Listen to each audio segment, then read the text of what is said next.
other than really a tremendously influential person in my life and my career. I had the honor of knowing him when I was at Caltech for a glorious few years back in the early 2000s. I can't believe, John, it's been 20 years since we first met. And it's none other than John Preskill, who is joining us today from from Pasadena, California. John, how are you doing today? I'm doing great. It's really good to see you, Brian. It's great to see you. I can't tell you how much it means that you're on the show. You're, basically my most requested guest that I get on a frequent basis. Although we're branching into alternative topics now. We just had on our first show about Bitcoin, and we will talk about quantum cryptography, and we will talk about cryptocurrency and all sorts of things. So just for those out there, what are the promises and pitfalls, perhaps, of things that John has made foundational contributions to?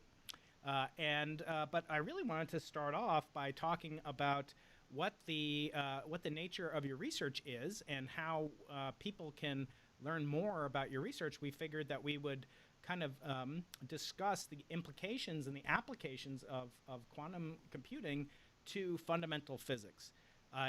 My audience is very astute. They know a lot about quantum mechanics and about issues related to quantum mechanics. But can you give a quick update on quick summary? How do you think about a quantum computer? What is the essence of a quantum computer to John Preskill? Well, it's a device which makes use of quantum mechanics to achieve big speed ups compared to classical computers for solving certain classes of problems. And the types of problems for which a quantum computer is particularly well suited is uh, characterizing the behavior of quantum systems. So, from my point of view as a physicist, and with a background in particle physics, the way I think about this whole field of quantum information is that we are in the early stages of exploring a new frontier of the physical sciences. You know very well, Brian, that if I want to go more deeply into the early history of the universe, as you do in your work, then we build more powerful instruments. Or if we want to explore the structure of matter on shorter and shorter distance scales, we build more powerful um, particle accelerators. And if we want to explore matter as it becomes more and more highly complex, that's what we can do with the quantum computer. Because when we have many particles interacting quantum mechanically, states become very entangled. That's the word we use for the characteristic correlations among parts of a quantum system. And with ordinary computers, we just can't simulate the behavior of highly entangled matter efficiently, and that opens opportunities for discovery. So sometimes I speak of the entanglement frontier or complexity frontier, because we would like to go more and more deeply into the behavior of these very highly entangled states. And a quantum computer is the instrument, if you like, which will allow us to do that. And when you think about the fundamental paradigm of biology, it might be evolution progressing by encoding of information via DNA. And in cosmology, it's characterized the universe characterized on large scales by isotropy, homogeneity. Is there a fundamental theorem or catechism of quantum computing, or is it still, as Cho En-lai said of the French Revolution in the 1970s, too soon to tell? Well, there's sort of a fundamental principle of computational science, which sometimes people call the Church Turing thesis, which is that we should be able, with a computer that's universal, that can do any computation, to efficiently simulate anything that happens in nature. And that's not something that we can prove. It's a statement about physics, really, but it was a widely accepted principle until the advent of quantum computing. Because we don't think with the standard model of computation, the Turing machine model, that we can efficiently simulate very highly entangled matter. But with a quantum computer, we think that is possible, that with a quantum computer, as far as we know, we should be able to efficiently simulate any process that occurs in nature. And so we need to update that Church-Turing thesis, replace it by a quantum Church-Turing thesis. And so I would say our operating principle when we think about using quantum computers to explore nature is that if it happens in nature, we have the hubris to believe that we can simulate it with computers that we understand in principle how to build. But if we want to do those simulations efficiently, they'll have to be quantum computers. So I've said, actually getting a couple of comments in the chat that your audio is still a little on the low side, John. Is there a way you can either move closer or is that that's an external microphone? Is there a way? Do you have an internal microphone? If you just disconnected the, let's see if that would work. Well, that's already better, actually. I don't know what you did. Okay, well, I don't think I did anything. All right. I turned my head. Let's see, the microphone is... yeah, the closer you can get to the microphone, the better. People are... All right. How about... I got it a little closer to my face now. Oh, that's much better. Yeah, people are asking if this is quantum audio, they don't want it. So the future better be not this level of audio quality. Apologies for that, everybody, but we're here with John Preskill on the Into the Impossible. Boy, you guys missed some really great stuff. Yeah, I know. We'll never repeat it. Yeah. No, we got all of it, and it's just the audio is just a little inconsistent. There's a little bit of background. But anyway, we're here with John Preskill, Into the Impossible podcast. Please do subscribe to the channel. Exercise your finger. John will tell you that carpal tunnel syndrome is rampant. The best exercise is to press every couple of seconds the like button, the thumbs up button, and subscribe. But also subscribe to my newsletter at briankeating.com. I'll send you some resources from this conversation with John. We're going to talk about really some exciting developments in fundamental physics. So we talked a little bit about the fundamentals of quantum computing, maybe what the fundamental theorem of quantum calculus is in comparison to cosmology and other branches of science. I've heard it said, and this is all with due respect intended, that the only thing that quantum computers are good for is cryptography and simulating quantum computers. What would you say after you punch someone in the face who would say that to you? What would you say to such a person? Well, I would say we have a very limited understanding of what quantum computers will be able to do. We don't expect quantum computers to be able to efficiently solve all the problems we might care about, far from it.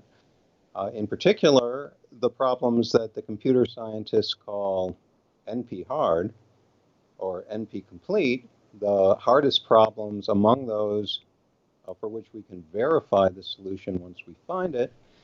Quantum computers can speed up finding solutions to such problems just by speeding up the exhaustive search for a solution, but they don't speed that up so dramatically that it will really, change the world. So it is special problems with the right structure for which quantum computers have a very large advantage, for which the speed up that you can achieve is essentially exponential. You can have a problem whose solution takes a time which is exponential in the size of the problem on a classical computer, and in some cases solve that far more efficiently in a time that just scales like a power of the size of the problem. So that's where quantum advantage is really spectacular. And you mentioned the two examples which are most prominently known, the application to cryptology and the application to quantum physics. Now, it's likely there will be many others, but I think partly because we have limited imagination and limited understanding of the power of quantum computing, we haven't, as theorists, done a very good job so far in identifying a much broader class of application areas. And in a way, maybe that's not so surprising. In the case of classical computation, there are many examples of algorithms which theorists weren't able to promise would be powerful, but by experimentation, it was found that they work quite well.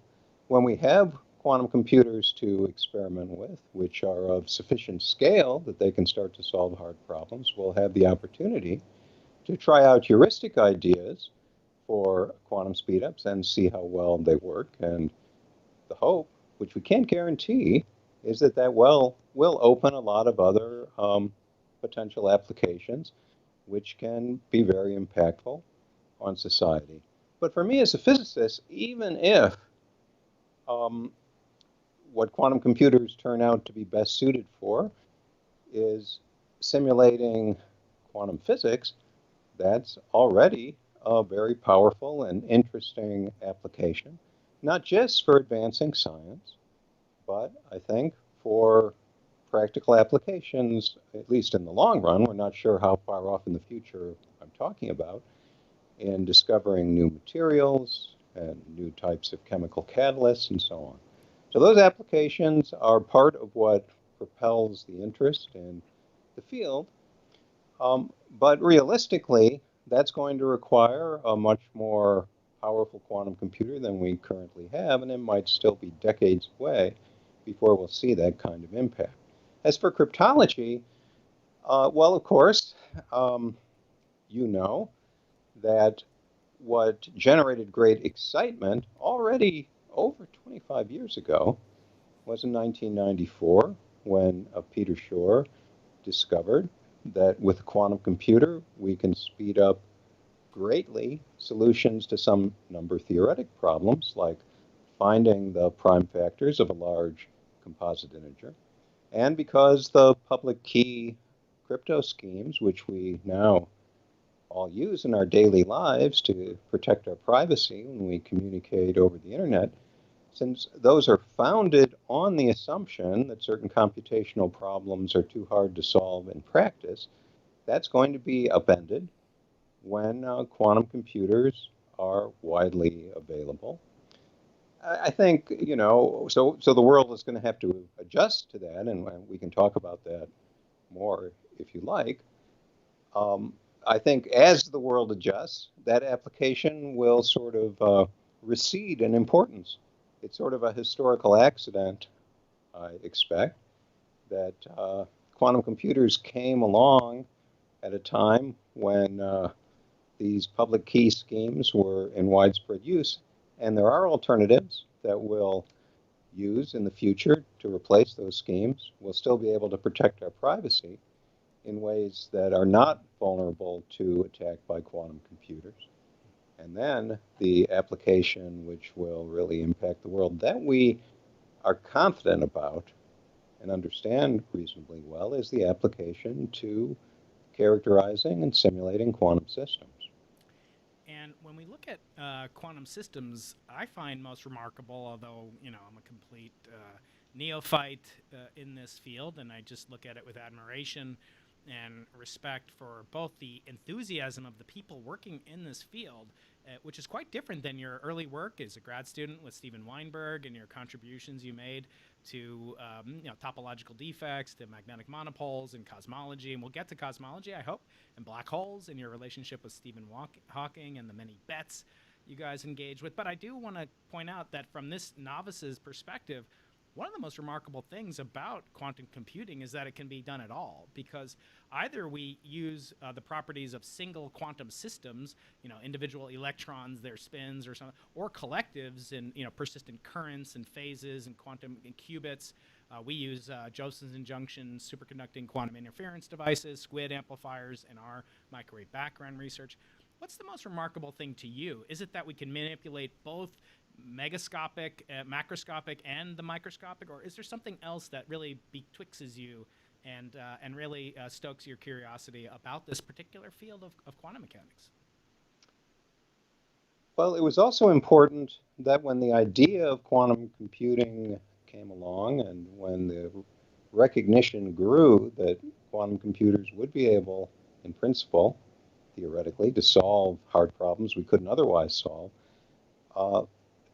the developments in experimental physics were poised to take us into the era where real quantum hardware could be constructed. When decades ago, when one talked about doing experiments with quantum systems, they were almost always ensemble experiments where, say, if you were trying to describe the behavior of an atom or doing a nuclear magnetic resonance or something like that, you were looking at a signal from many atoms or many electron spins and so on. But, by the 1990s, we had the tools to manipulate quite accurately to control single quantum systems like single atoms. And technology was developed in part because it was motivated by the desire to make more accurate atomic clocks, like trapped ion technology, for example.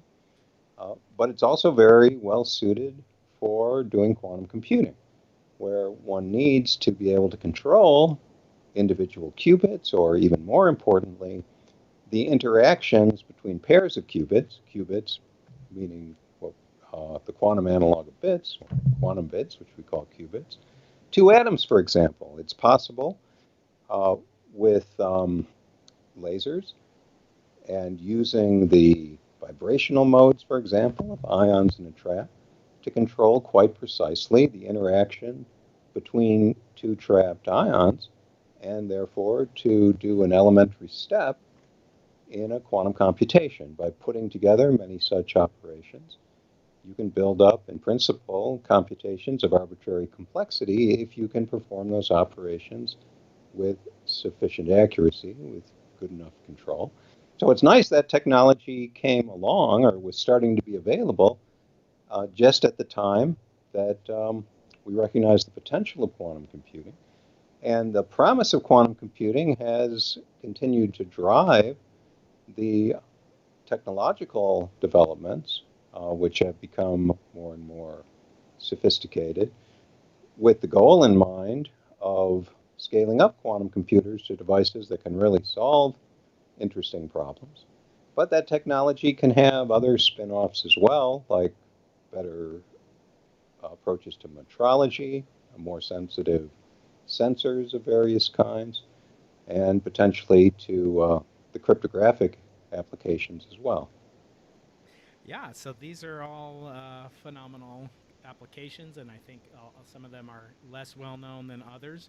I am getting getting another request to have you move a little bit closer to the microphone, and I think eventually you'll give up as you start crashing into the screen of your computer. But if you can move a little bit closer, I think that would be great. I will get closer to the microphone myself, although I am pretty close as it is right now. So people are asking about, yes, the implication for things like quantum supremacy.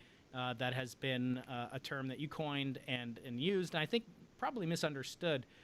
First, before we get into applications or perhaps the prospects for quantum supremacy, both inside of physics and maybe outside of science altogether, in cryptography and banking, et cetera, can you explain what you mean by quantum supremacy? And how it should be used, maybe how it shouldn't be used. What are your thoughts for the audience about this term that you coined many years ago? Well, I think one of the most remarkable things that we've understood about the difference between quantum and classical systems is what I made reference to earlier when I spoke of the quantum Church-Turing thesis, that we think that in general you can't efficiently simulate a quantum system using any classical system. I think that's one of the most interesting things we've ever said about how quantum is different from classical. And so there's a strong incentive to try to validate that in the laboratory, in a real experiment, to the extent that we can. And so I suggested that as a challenge for the field to do experiments which indicated that we could do something with the quantum device which surpasses what we could do with our most powerful classical computers. And I called that quantum supremacy. the concept was not new at the time that I proposed it, of course, but I wanted, it's nice to have, to frame the challenge in kind of a concrete way. And, various experimental groups and companies took on that challenge, and with some fanfare, the Google group announced in late 2019 that that they had achieved what they asserted was a demonstration of quantum supremacy. They built a very interesting piece of hardware in the Google AI Quantum Lab based on superconducting technology, not that different from the technology you use in your detectors. The magic coming from the wonderful Josephson junction, which makes things sufficiently nonlinear that the quantum physics becomes interesting.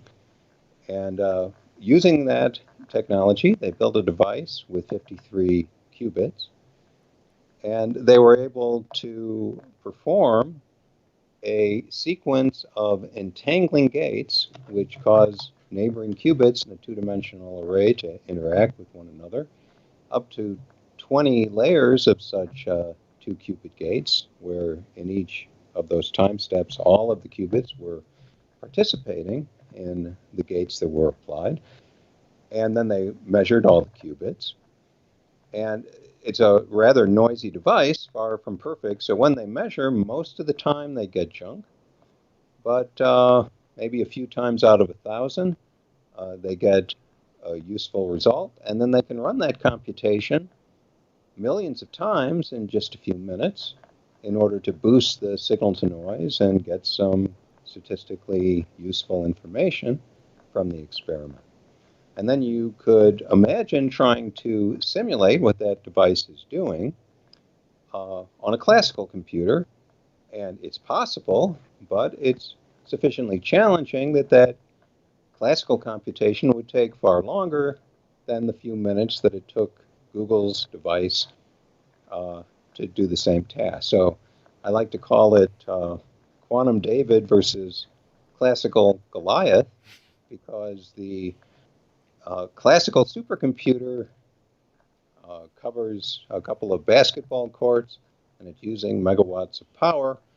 And Google's device is just, a little chip in a dilution refrigerator, more of a desktop scale experiment. And yet that little chip is doing something that big, powerful supercomputer, well, I wouldn't quite say can't do, but it would take far longer for the supercomputer to duplicate the task. And so that was more or less what I envisioned when speaking of quantum supremacy. Now, that's not to say that it's of any practical importance that that demonstration was achieved. The particular task that the Google device carried out is not something that we particularly care about for any reason other than demonstrating the quantum supremacy. But I still consider it to be kind of a milestone in technology, that we've sort of entered the era where quantum devices potentially are capable of doing things that we couldn't otherwise do, even with our most powerful classical computers. Yeah, so one of my guests, or folks in the chat room, I want to point out, we're talking with legendary physicist, the Richard Feynman Professor of Physics at the California Institute of Technology, which is a small technical college in Pasadena, California, where I've spent some of my time. This is Beaver's Week on the Into the Impossible podcast. We had Frank Wilczek on Monday.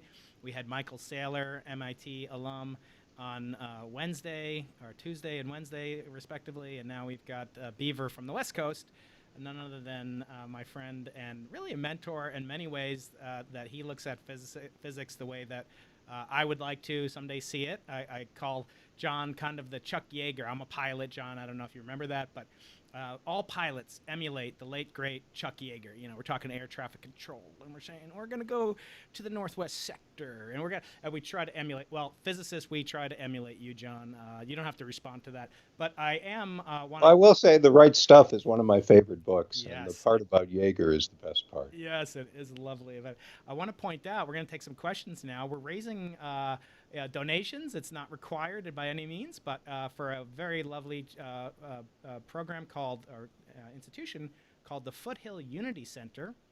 This is in Southern California.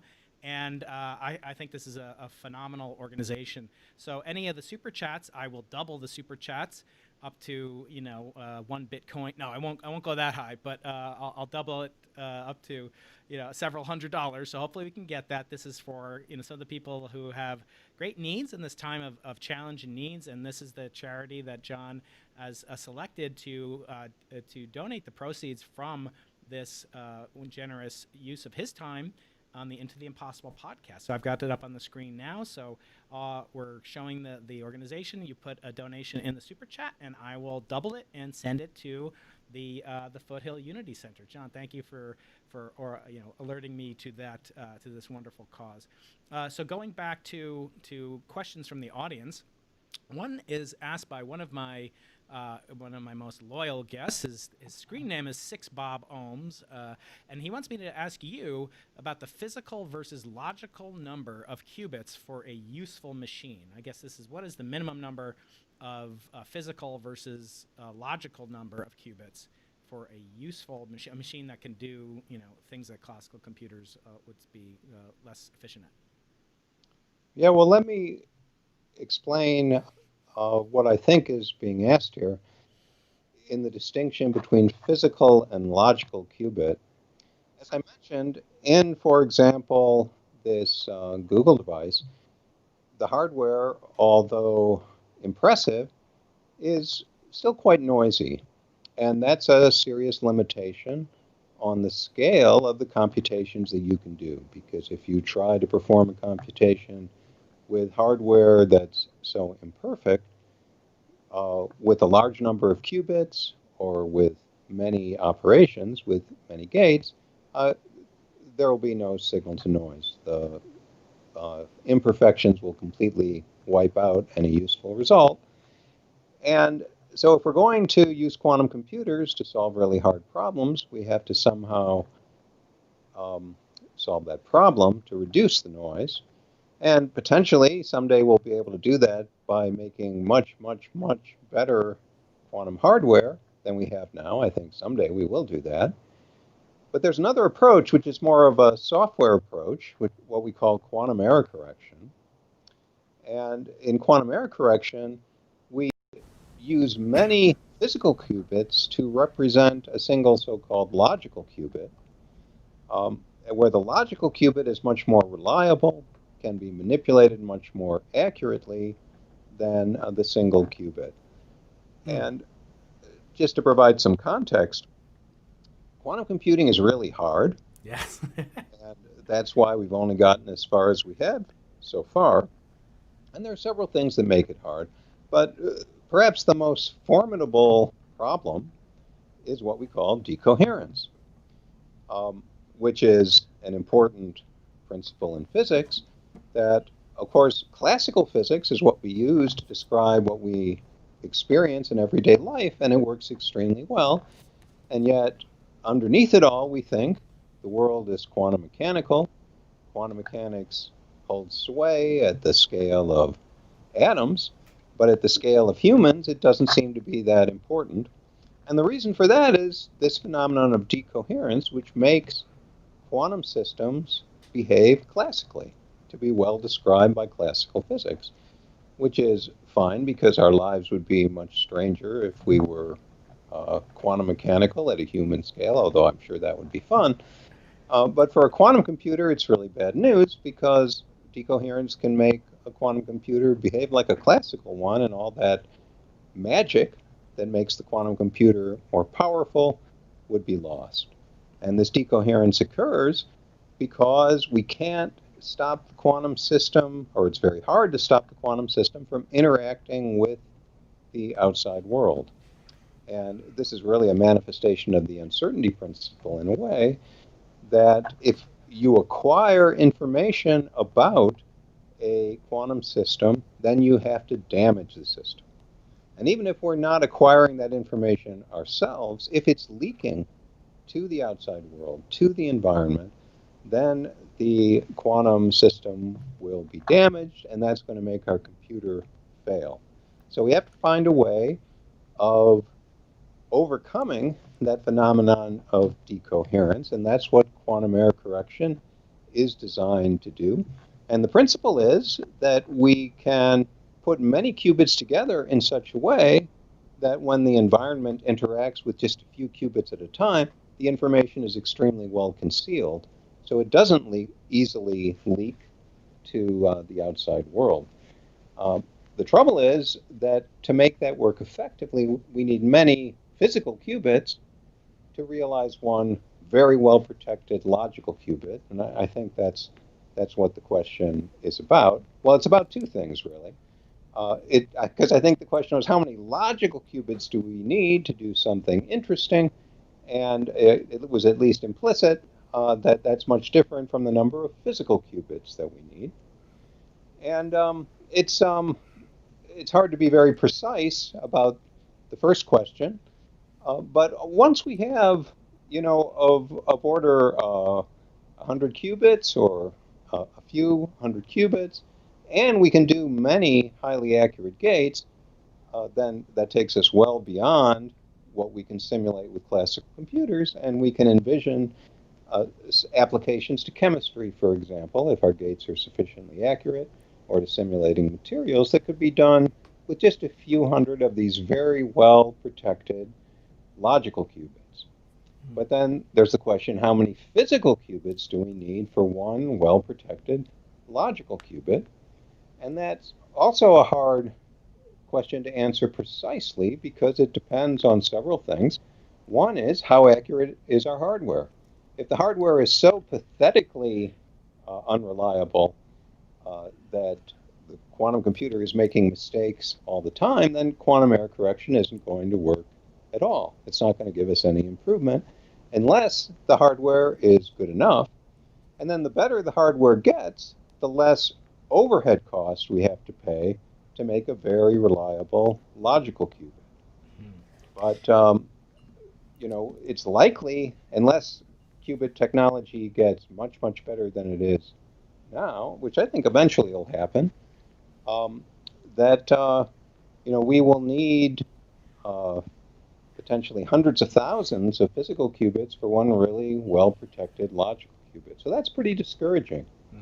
Yeah. From the point of view of the current state of the technology, where, we maybe will have devices with of order 100 physical qubits in the near term, but we have to make a very big leap to maybe millions of physical qubits to get into that regime where we can perform computations that are reliable and far surpass what we can do with our classical computers for applications people might care about. Interesting. So I have a question coming in from Ernesto Eduardo Dobarganes, and he is asking, is there any implicit Moore's law equivalent for quantum computing? Well, I don't know. Now, people have tried to make to imitate Gordon Moore and make a plot of how quantum computing has been improving over the last 10 or 20 years to spot such trends. We speak sometimes a bit jokingly, perhaps, about Shelkoff's law after Rob Shelkoff. You probably know Rob. I know the name. I don't know him. Yeah. He was a Caltech student who worked on superconducting devices some time back. But Rob has said that we get something like an order of magnitude improvement in the superconducting quantum devices every grad student generation over however many years that is, maybe 3 or 4. And that was true for a while, but the metric that he and others used was what we call the coherence time, how long a superconducting qubit can sit around uh, before it gets hit by an error. And that did improve very impressively for a while. It might be slowing down now already. But that's not the only thing we care about anyway, because we really need accurate quantum gates. And the coherence time is about storage errors. You know, if we put a qubit in quantum memory and we come back an hour later, is the qubit still there intact? But even if that's true, it doesn't necessarily mean that we can do entangling quantum gates on pairs of qubits with very high accuracy. In fact, the competing technology of trapped ions, the qubits are just wonderful. The qubits are very well isolated, single atoms, and you can prepare a qubit state in an atom, and it will survive for many hours if you just leave it alone. But that's not enough for quantum computing. For quantum computing, we need to do these accurate 2-qubit gates. And the state of the art is that there's an error rate per gate under the best conditions now of about 1 in 1,000. And of course, we'd like to see that continue to improve. But it's hard. It's really hard. It's all hard. Building a quantum computer is really challenging. That's my next question. That comes from someone named Brian Keating, which is that, most of the applications that we have in our laboratory require, I always joke, people come to San Diego for the weather, but in the case of our quantum computer, capable laboratory that uses these Josephson junctions and squid amplifiers, we are the coldest part of, San Diego, to my knowledge, although some of my physics colleagues can go a little bit cooler, but we get down to 6 millikelvin, 6/1000ths of a degree above absolute zero. These are, incomprehensible temperatures, and we're finally getting some macroscopic, cooling powers of order microwatts, and abilities to remove heats of joules, in kind of a day time scale. But, what are kind of the limits on practical quantum computers? I know you're a theoretician, but you have a lot of contact with the experimental community, and obviously you advise many of these people that are attempting to overcome current limits.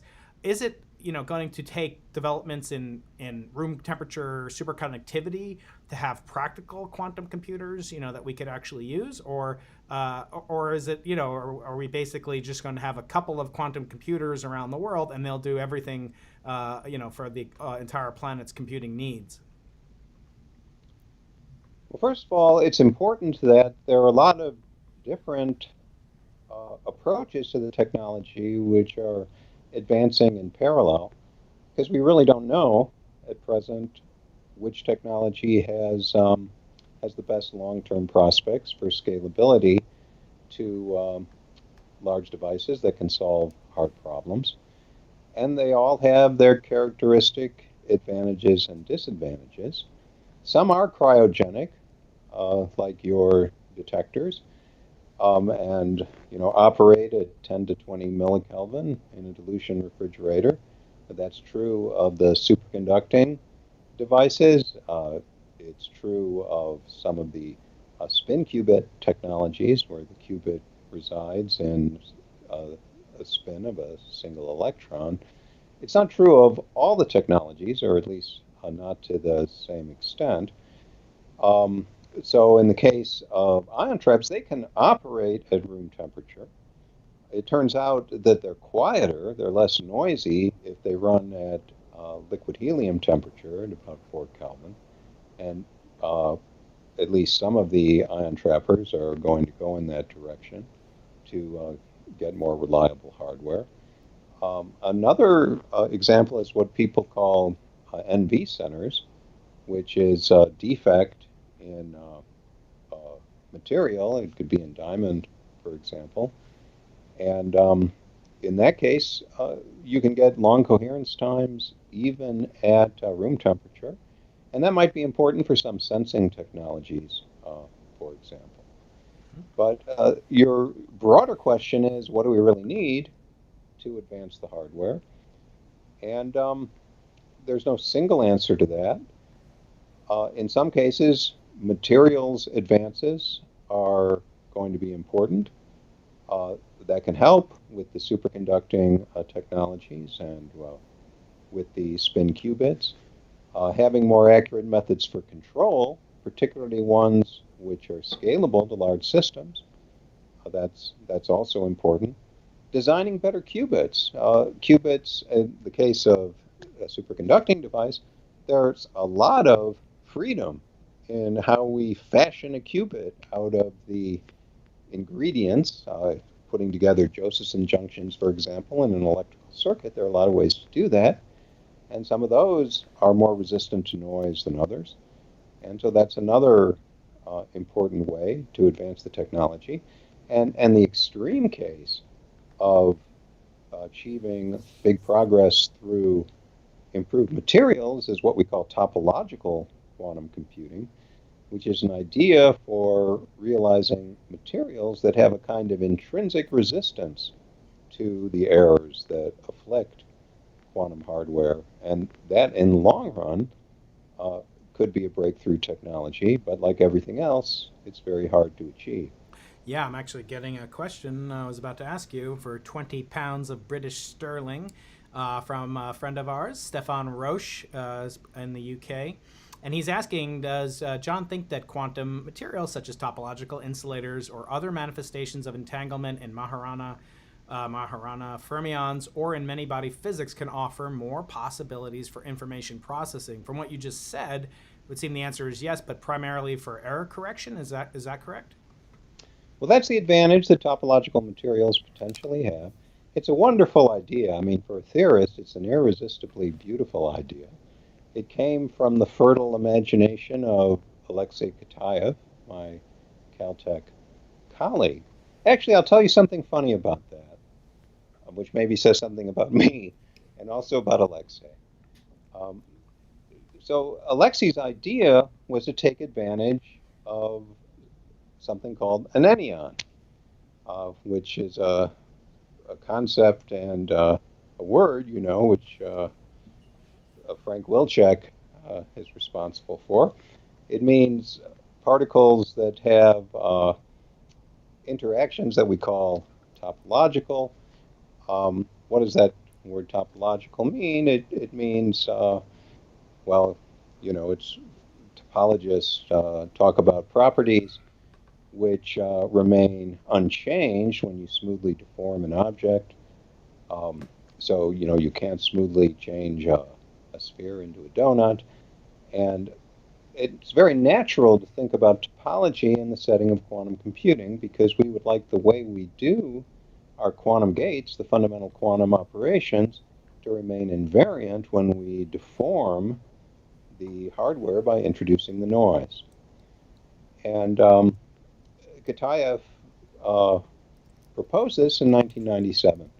And what's funny is that over the preceding 8 or so years, I had been very interested in enneons, and in particular what we call non-abelian enneons, which are the ones which are promising from the point of view of quantum information processing.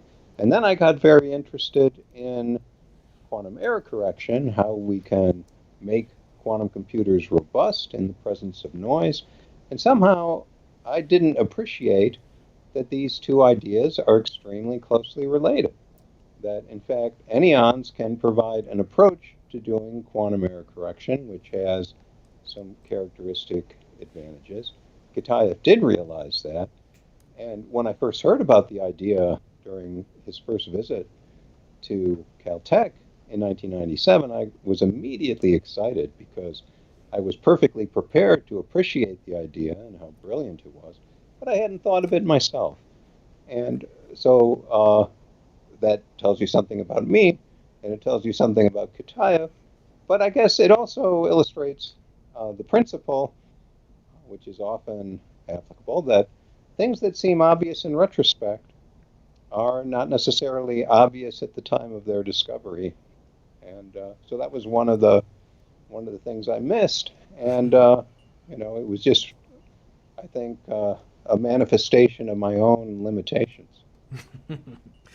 Yes, well, we all have blind spots in our education, but yours are very much more narrow than most of us mortals. But so, getting a couple more questions, but I do want to remind folks that we are raising funds for an extremely worthy cause, close to my heart, close to John's heart, and that's the Foothill Unity Center, which is located in Pasadena. Let me see if I can get that up on the screen here. There we go, Foothill Unity Center. There we go. Very worthy charity with many great beneficiaries and doing just a tremendous amount of good in my former hometown when I was at that technical college known as Caltech. Please get involved.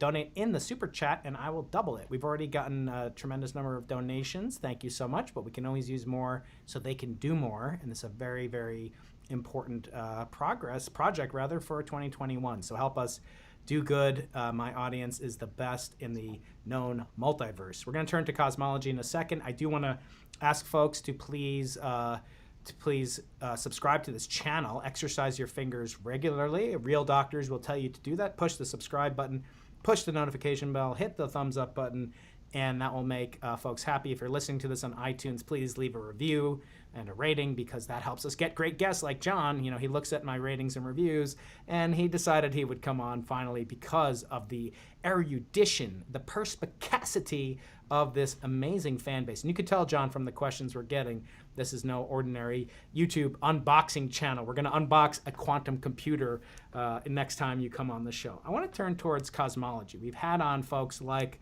Frank Wilczek. We've had on Roger Penrose. We've had on Leonard Mlodinow, and also his friend Deepak Chopra. Actually had a conversation live, the four of us, Deepak Chopra, myself, Frank Wilczek, and Leonard Mlodinow, and we talked a lot about theories of everything, about the essence of singularities, etc. The first thing, before we take a deep dive into cosmology, I want to first start with a bet that you made with Stephen Hawking, which, according to Leonard's book on his friendship with Stephen Hawking, he says a bunch of things, but he remarks specifically about you that nowadays your whole third quarter course at Caltech for graduate students in general relativity, when you teach it, is just dedicated to Hawking radiation. So is that true or is that false? Well, it was once true. I haven't taught that course for a while. In fact, I first taught it, I don't know. I don't think Leonard was around at the time. But I guess he heard about it. I first taught it in the early 90s. And actually, I was encouraged to do that by Kip Thorne, who thought it would be a natural way of capping our three-term general relativity sequence to devote to the third term after they've already learned the principles of general relativity and about properties of black holes to the quantum field theory on curved space-time, which is relevant for understanding Hawking radiation. Now, this was, as is often the case, very educational for me, because although I had some working knowledge of the topic, you know, when you teach a class, you just get a much deeper understanding. And so I worked really hard on that class, and I did teach it a couple more times. And the goal was to start with no prior knowledge of quantum field theory, but the students were in the third term of a general relativity sequence, so they all knew something about general relativity, although for this course you didn't need to know that much about that either, except some appreciation for what a black hole is, and to, starting from nothing, more or less, arrive at an explanation for why black holes emit Hawking radiation. So that was a lot of fun, and it deepened my understanding of that subject, and it also got me more deeply involved in my own research in thinking about the quantum behavior of black holes. And as has often been the case for me, and I'm sure others, the store of knowledge I collected in the process of teaching that material is something I've often drawn on in my own research in the following years. So I actually have a bet from theory.caltech.edu, and that is, whereas Stephen Hawking and Kip Thorne firmly believe that information swallowed by a black hole is forever hidden from the outside universe and can never be revealed even as the black hole evaporates and completely disappears. And whereas John Preskill firmly believes that a mechanism for the information to be released by the evaporating black hole must and will be found in the correct theory of quantum gravity. Therefore, Preskill offers and Hawking accepts a wager that when an initial pure quantum state undergoes gravitational collapse to form a black hole, the final state at the end of the black hole evaporation will be a pure quantum state. And the winners of an encyclopedia of the winner's choice. And this is witnessed Kip Thorne, John Preskill, Stephen Hawking, 6th of February, 1997. So now you won that bet, but I want to push back just gently and always with respect. And I brought this up to Roger Penrose, even himself, and I want to bring it up with you. I always hear the following. We need a theory of quantum gravity because at the singularity of a black hole's core, the laws of general relativity must break down, and the singularity must therefore be a reflection of the fact that some other physics is needed. That's one instantiation of the notion of a singularity. The other one being the initial singularity that was believed by Hawking and Penrose to be the initiation point of our current observable universe. I point out the following, Gedanken experiment. What if you get a letter from the old one, as Einstein used to call. Here come my finger puppets, my voodoo dolls. Here we go. I got one of you, but it's on order. It's got too many pins in it. But let's say the old one, as Einstein called God, tells you, well, the Big Bang might not have happened as Sir Roger, newly minted Nobel laureate, who left his Nobel Prize in my office foolishly. But it may not have happened. It may be conformal cyclic cosmology all the way down. Furthermore, we have no ability to access the singularity of a black hole and no way to get the information out, even if we could access it. So what if there are no singularities? Would you still say we need a theory of quantum gravity? I would say whether you need it, I couldn't say, Brian. But we want to understand what happens inside a black hole. It may seem rather exotic. Well, it is rather exotic, let's face it. To consider experiments in which we enter a black hole and see what happens to us. And I think part of the point you're making is that if we stay outside the black hole, we won't have, at least not in any obvious way, direct access to the outcome of an experiment that occurred inside.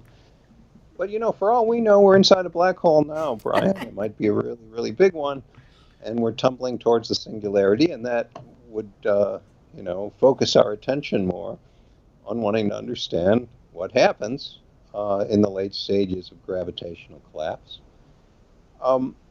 Whether you want to call it quantum gravity or not, that's just words. You just want to understand how it works. Now, as far as early universe cosmology is concerned, I'm a little surprised hearing this from you, because what I hope you will succeed in doing someday is finding evidence for primordial gravitational radiation from very early in the history of the universe. And that will, of course, be a real milestone in physics, and we hope it will illuminate our understanding of very early universe cosmology, and that in itself is really quantum gravity in a way, because we're talking about gravitational waves that were produced by quantum fluctuations in the very early universe. At least that's our current understanding of the explanation of the signal that you've been looking for. That's quantum gravity. Yeah. And we hope that'll give us some insight into the, so to speak, initial singularity. So I'm glad you said that. It gives me an opportunity to tease you just gently again with respect that the namesake for which your chaired professorship is named is, of course, Richard Feynman, who said the first principle is that you should not fool yourself.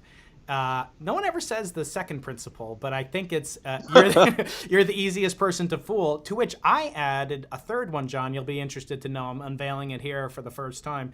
The third principle is that you must never fool Richard Feynman. Because that would just be mean to fool Richard. First of all, did you know him well? Did you guys overlap much at all? We overlapped for 5 years on the Caltech faculty. I arrived in 1983, and Feynman passed away in 1988. Mm-hmm. And we did interact. We had a shared interest in quantum chromodynamics, the theory of the strong interaction, and in particular, its so-called non-perturbative aspects. That is, the things that we can understand, ironically enough, just using Feynman diagrams. How do we explain things like quark confinement, for example? Feynman was very interested in that. So was I. We often discussed those issues. I've just, as an aside, my first encounter with Feynman was not a face-to-face encounter. It occurred when I was 9 years old, and I acquired a book which was called The World of Science. This was a big golden book about science, and there was a chapter called Theoretical Physics. I was a fourth grader. I got this book at a book fair, and I read the whole book. It was fascinating in many ways, but the thing that resonated with me the most at the time was the chapter on theoretical physics, which discussed the discovery that parity is violated, that physics in a mirror is different than physics in real life. And that was I just found that totally amazing. And in this chapter, incidentally, there was also a story about a little boy who had a ball in a wagon, and he asked his father why the ball goes to the back of the wagon when he starts pulling it, and it goes to the front of the wagon when he stops pulling it. And his father told him, well, that's called inertia, but nobody knows why. And then years later, when Feynman did the BBC interview with Christopher Sykes, he told that story. And I thought, what's going on here? Feynman stole that story from that little golden book. Well, it wasn't a big golden book that I read when I was 9 years old. But I still have the book, so I looked back and I saw that, in fact, all the chapters, the author of the book was named Jane Werner Watson, and she had gotten every chapter from interviews with Caltech faculty. You wouldn't have known this unless you looked at the very fine print in the notes. So, of course, she had based that chapter on conversations with Feynman and Gell-Mann, who the book was just really rather amazing. The book was published in 1958. Parity violation had just been discovered 2 years earlier. Yeah. That was the year that Feynman and Gell-Mann collaborated on a famous paper about the theory of the weak interaction that accounted for parity violation, and that got into this golden book about science. And it actually was described very cogently what the experimental evidence was for the violation of parity. And so that really did have an influence on me, I think, that I encountered that book at that age. Wow. But anyway, Feynman, at the time that I was at Caltech, he was getting very interested in quantum computing, and I can tell you why. It was because of our shared interest in quantum chromodynamics and his recognition that with the methods that were then just starting out for studying QCD using classical computers, which are what we call Monte Carlo methods, that they had limitations. And there were some problems you just wouldn't be able to solve using that type of technology, that type of algorithm. He also thought it was going to be a long time before we'd have accurate data from those simulations, and he was right about that too. But this was part of what stimulated him to think about the idea of a quantum computer, because he appreciated that it would be too hard to simulate something like a collision between two protons at very high energy, to understand from first principles in QCD, for which we know the right equations, but they're just too hard to solve, what comes out when you bang two protons together. And that I think, was a key feature in guiding him towards proposing the idea of a quantum computer to solve problems that would be too hard to solve otherwise. When I think about that, his prescience in all things, in gravity and nanotechnology, his famous "Plenty of Room at the Bottom" lecture, but also that kind of principle against confirmation bias and the notion of you're the easiest person to fool, and that scientists often give off this aura of invincibility, which I think. I had this conversation with Caltech postdoc alum Jim Gates, who I know you know very well. He's a good friend of mine, and a mentor to me and millions of other people. And Jim was saying, look, there's this notion that Einstein is some unapproachable genius, and he's like, Einstein wasn't always Einstein, and but I feel like Feynman might have always been Feynman. He had this kind of otherworldly, almost magical ability to both communicate science, but also to develop and innovate in science in a very artistic, showman-like way. And the only reason I bring up that famous quote against confirmation bias is because you said, I hope that you'll be successful in discovering it. Lately, I've been thinking a lot about that and how it, of course, led to the famous episode in my book, Behind Me, Losing the Nobel Prize, which you can get wherever books are sold. I'm waiting for John's book to come out so I can also hawk his book when that does appear in quantum computing. But the point being that, oftentimes you see what you want to see, and as Feynman was saying, that scientists have this extra special duty because the layperson sees us as these very special people doing very special things with very special equipment, and that maybe they don't have access to it, but they're certainly interested in it. But I'm not sure I could ask somebody like Richard Feynman this question, but it's just amazing to hear the story of you as a 9-year-old, this through line carrying through to the little boy becoming the Feynman professor at Caltech. It's just astounding to me, the serendipity of it all. And I think that is, kind of a basis for a lot of good science is that you see where your curiosity takes you. But getting back to this notion of quantum matter and quark matter, et cetera.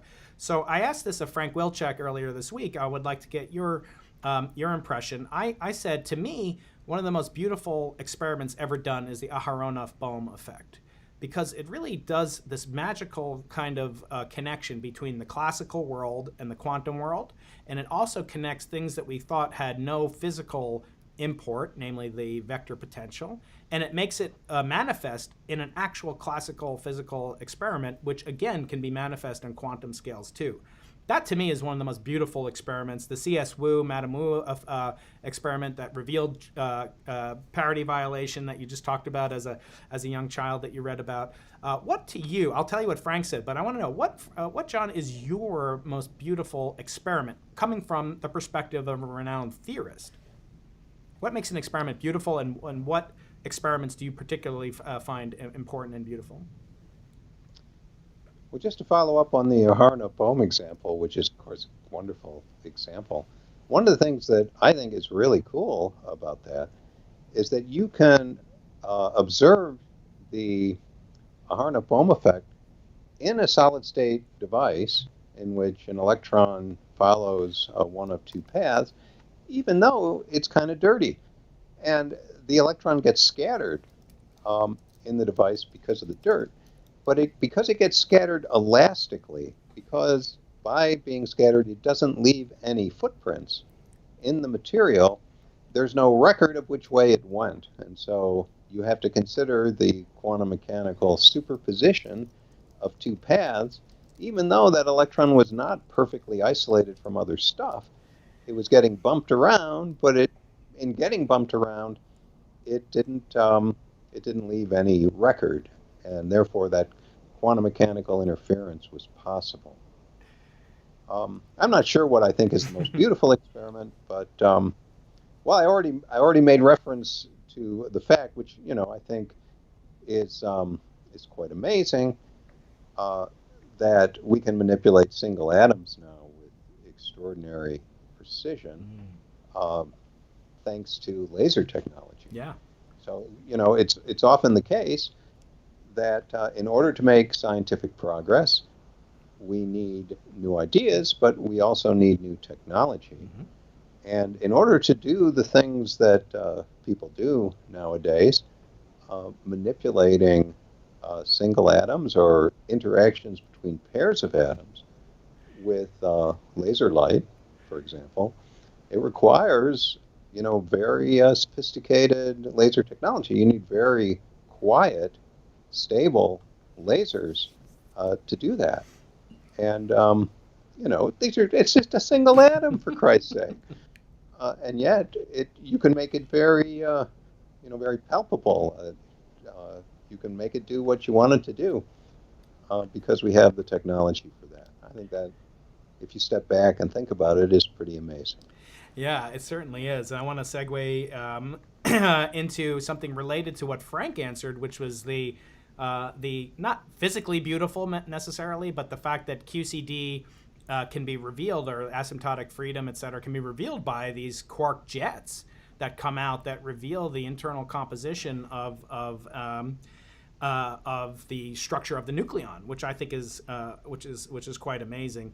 I want to take a break, and then I'm going to come right back to that. I don't know how much more time do you have today, John? Well, I'm still having fun. Yeah, me too. So, I want to keep going if we can. So the question that I have, well, first let me just take a break. Please like and subscribe and comment, etc., on this video, on this podcast on iTunes. It really helps us in our mission to connect the multiverse of minds around these very high-level, deep conversations that hopefully are accessible to people too. So exercise your finger regularly, push the like, push the subscribe, give a rating, etc. Also, please note, I am taking all your donations. My friend and moderator, Jacob Kuhn, who's just a hilarious and helpful sprite who's doing such a good job. He's keeping track of every donation. I am going to double it. It's going to the Foothill Center in Pasadena, which is a cause near and dear to my heart and to John's as well. So please keep the super chats coming. I'll try to get to as many of them as I can. And we'll hopefully raise a lot of great resources for this wonderful charity. So, and that can be held. Can I follow up on what you were saying about jets and QCD?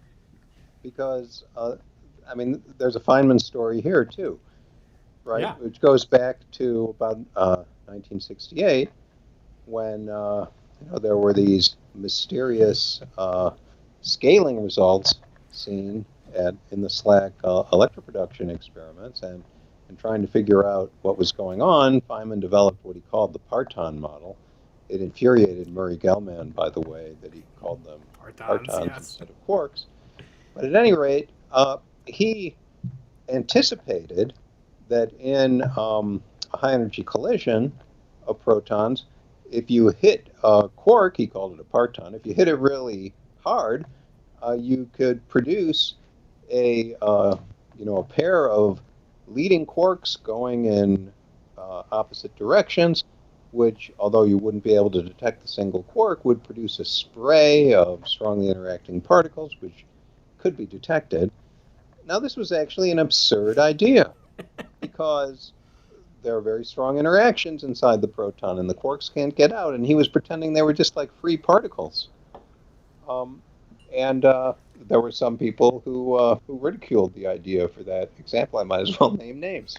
Murray Gell-Mann thought it was, amazingly unsophisticated to treat those quarks as though they were free particles, whereas obviously they couldn't be because they were trapped inside the proton. And yet, as experiments validated, the picture is pretty accurate. Now, of course, the reason the picture makes sense is because of asymptotic freedom. In 1968 or 9, Feynman didn't know that, but nevertheless, he had the boldness and intuition to propose that for some purposes, the things rattling around inside a proton would behave like they were nearly free. And of course, later on, we understood the theoretical foundation of that picture. That's right. I'm getting a quote from one of my good friends and very devoted followers, Brett Harris, who makes a joke that those were, of course, Feynman, being the womanizer he was, named those after Dolly Parton.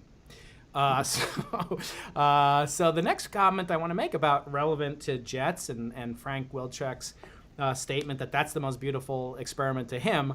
Of course, he had to also associate it with his Gildan medallion that he achieved as well. But to me, I want to connect it to something which is tangentially perhaps related to quantum computing. And I know you're going to get mad at me, but I have to say it, the simulation hypothesis. So there is this notion that quantum computing will become so powerful, it will be way beyond supremacy, and it'll be something that we can hardly envision today, just as, Einstein could not have envisioned an iPhone, and us having this conversation essentially at the speed of light, taking questions from Pakistan and Uganda at the same time as La Jolla and Pasadena. But the concept of the simulation hypothesis is, as Nick Bostrom and others have popularized it, that eventually we'll reach this incredible power of AI. And so it might even have occurred already. And that you and I, as you said before, we might be inside a black hole's event horizon now, plummeting furiously towards the singularity, but in the notion that we would be unaware of it. And so in that same sense, as Descartes would say, we could be brains in jars, we could be brains in a computer, in a quantum computer. So first, I want to ask you, what do you think about this simulation hypothesis? Do you put any stock in it? And then if you're willing to, I'd love to talk about some of the implications, the moral and ethical implications of artificial intelligence, if such a scenario is at all plausible in John Preskill's mind. Well, I have limited interest in it unless we can somehow validate it. If we had a way of doing an experiment which would yield a result that would say, aha, we are in a simulation or we are not, that would certainly be interesting. And there have been some suggestions along those lines, although rather crude ones. When we tried to simulate an imaginary world on our computers, we can't do it perfectly. So, for example, if I wanted to, well, people do it. If you wanted to simulate quantum chromodynamics, it's a quantum field theory, and that means you have an infinite number of degrees of freedom per unit volume, and you can never put that on a computer, so you approximate it. And you approximate it by just introducing some lattice in space, or doing some other, what we call regularization, some truncation of the problem, and that means that the results don't exactly agree with the target that we're trying to simulate. So if our hypothetical higher beings who might be simulating our world have similar limitations, if we could somehow find evidence for the imperfections in their simulations, I'm not sure how, but that would be interesting. So in fact, you can, people have tried to get limits on the possibility that space isn't a continuum, but is really an approximation, some kind of lattice structure. How can we probe that in an experiment? Well, that's somewhat interesting to think about. Yeah, I'm showing. But if it's purely hypothetical and then we don't have a way of testing it, then I just can't get that interesting. Yeah, I'm showing on the screen now a paper by Silas Bean, Zohre Davoudi, and Martin Savage called Constraints on the Universe as a Numerical Simulation, and they're examining these consequences of a cubic spacetime lattice or grid being explored in the QCD lattice simulations. So using historical development of lattice gauge theory technology as a guide, we assume our universe is an early numerical simulation with unimproved Wilson fermion discretization. I don't know what that means, but we investigate potentially observable consequences. Among the observables that are considered is G-2 and the spectrum of cosmic rays, and so forth. So there are, forays into it. I wonder always, how fruitful this will be. But eventually, I think, this can be, a manifestation of perhaps deeper questions, maybe that go outside of science, even into perhaps religion. Because if you think about the universe as a simulation, maybe there are simulators, maybe there's artificial life out there, as Max Tegmark calls it, as life 3.0. And then my question is, what obligation do we humans have to these artificial intelligence? Can we turn them off? Can we blow up one of their capacitors? So I want to turn to artificial intelligence for a little bit, and ask about the prospects for improvements in AI. And also, you've talked about this before. I always say it's not so surprising to me that computers can beat humans at chess. Even the AlphaZero results where it basically learns the rules of chess from millions and trillions of games played by humans and then playing itself, and even learn the pieces and how they move, and that a knight moves a different way than a bishop. But what would really surprise me and convince me that computers have artificial wisdom is if they could create the game of chess itself.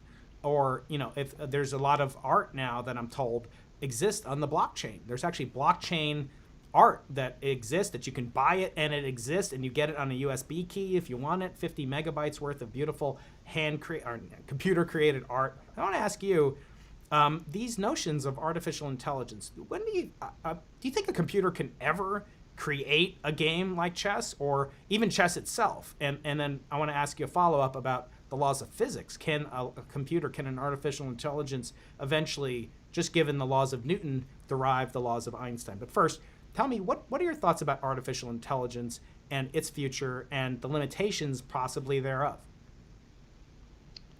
Well, I don't see any reason why not. In answer to your question, can artificial intelligence be creative?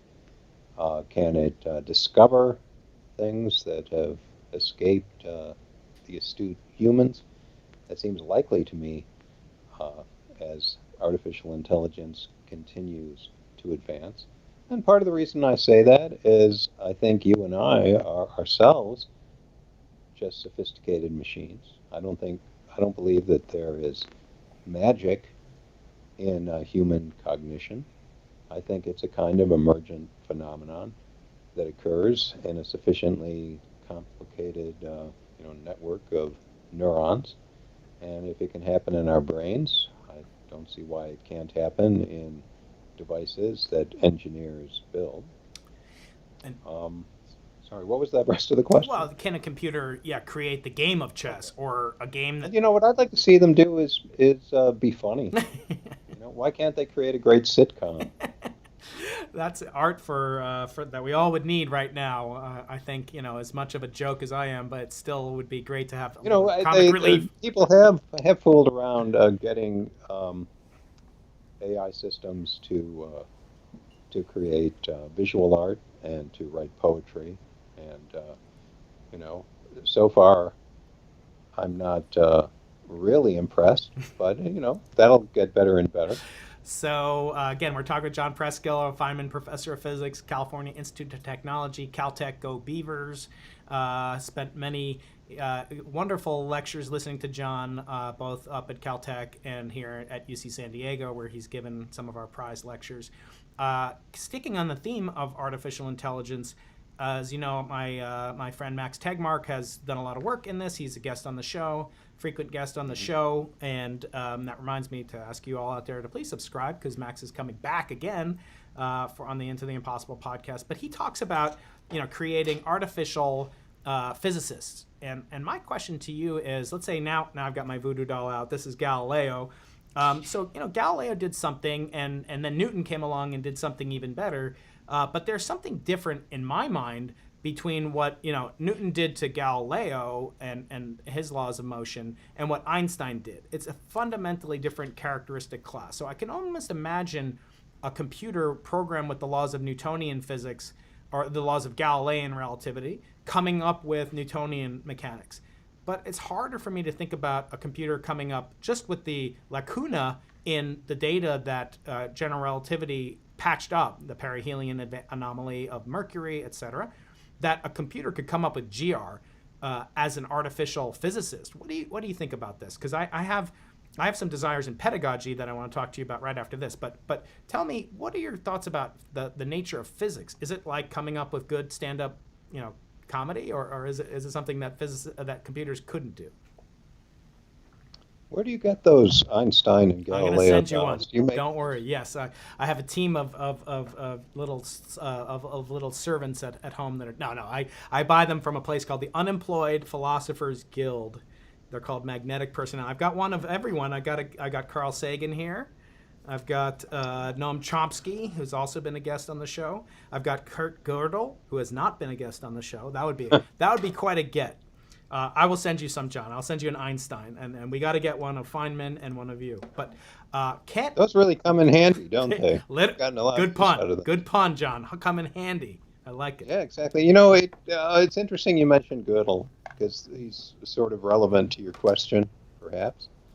The notion that there's a distinction to be made between things that we can easily verify through thought or computation and the things that we can discover, what the computer scientists call the conjecture that P is not equal to NP. Gödel thought about this quite some time ago, like in the 1950s.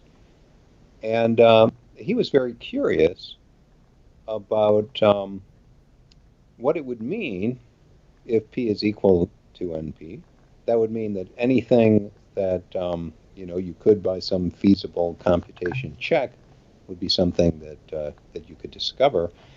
And he found this idea rather distressing because it indicated to him that there was no role for the creativity of the mathematician who somehow, by some mysterious process, was able to discover a theorem for which a proof could be given, and it was possible for any diligent party to check that the proof was correct. But to come up with the theorem in the first place required a leap of creativity. And so, some might believe, and did you discuss this with Roger? Because he has interesting views on this kind of thing. Roger Penrose. Yeah, we certainly did, and I talked about it with Noam Chomsky as well.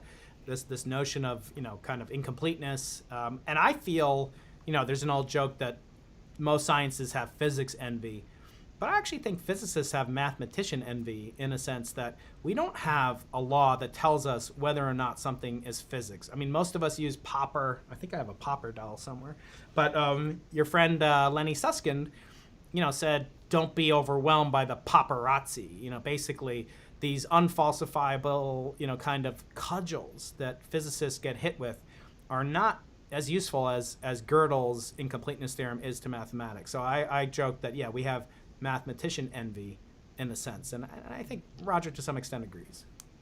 Well, anyway, to come back to your question, it's my belief that the leap that, say, an Einstein made by discovering general relativity on the basis of rather paltry experimental evidence at the time is something that an artificial intelligence system should eventually be able to do, because I don't think Einstein or other human physicists and mathematicians are superhuman. They are.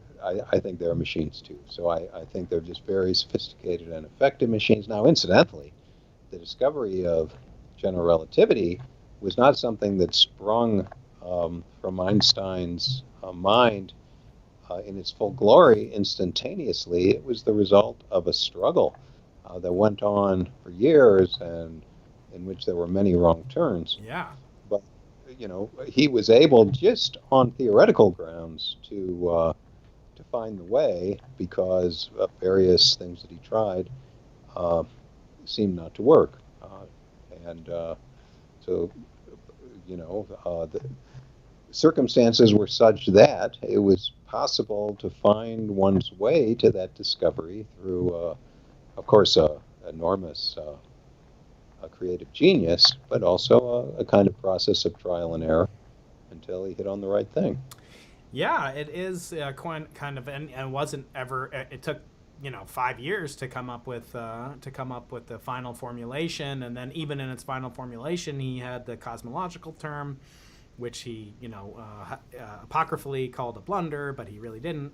But still, it was a blunder to even think it was a blunder, because of course in 97, 98, we realized we needed dark energy or some cosmological-like acceleration to explain the anomalous acceleration of expansion of the universe that former guest Adam Rees talked about on the show earlier this summer. It's funny because I get a lot of emails, I'm sure you do too. I'm actually getting some right now that say, Professor Keating, Einstein was wrong, I can prove it. I'm not so good at math, but if you help me, I will share the Nobel Prize with you. At least a third of the Nobel Prize. I'll share that with you, but you got to help me do it.